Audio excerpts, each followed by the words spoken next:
खून अभियो है बा, ना शौक बदलल बा ना जुनून। सुन ले फिर से, रियासत गइल बा रुतबा ना, रौबा खौफ आज भी उहै बा।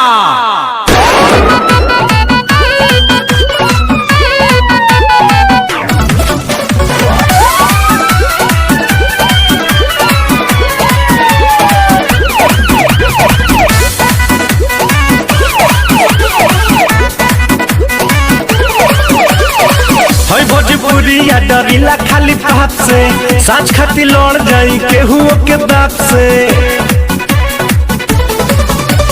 हई भोजपुरिया डरिला खाली बाप से, साच खाती लड़ जाई केहू के बाप से। तो पीछे हटम न के तनो झमेल होई, आज जेल होई काल बेल होई, परसों से उहे खेल होई। आज जेल होई कल बेल होई, परसों से उहे खेल होई।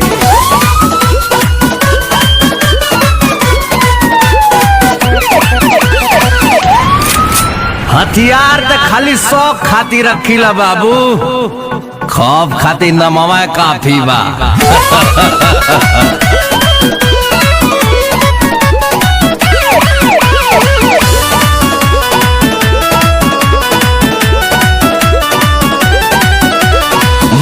पगरिया अमुहवा में पान बा, पिस्टल कमर में असीना उतान बा। इहे तो असली भोजपुरिया के पहचान बा।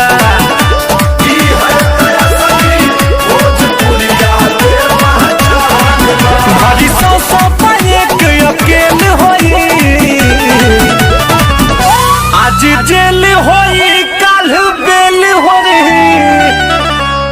परसों से उहे खेल होई। आज जेल होई कल बेल होई, परसों से उहे खेल होई।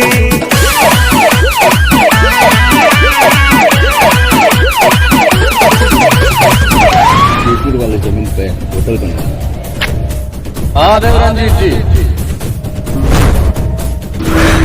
आज से आपके प्राइवेट स्कूल में गरीब बच्चा मुफ्त में पढ़िएगा। ना हो सकला हमारे दोस्ती का फायदा उठा लिया बाबू, कैसे कि हमारे दुश्मनी का नुकसान तू सह ना पैबा।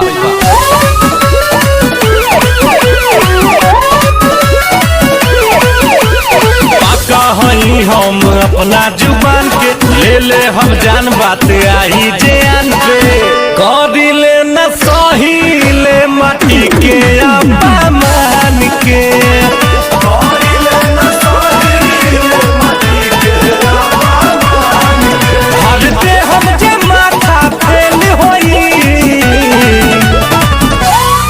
जेल होई काल बेल होई, परसों से उहे खेल होई।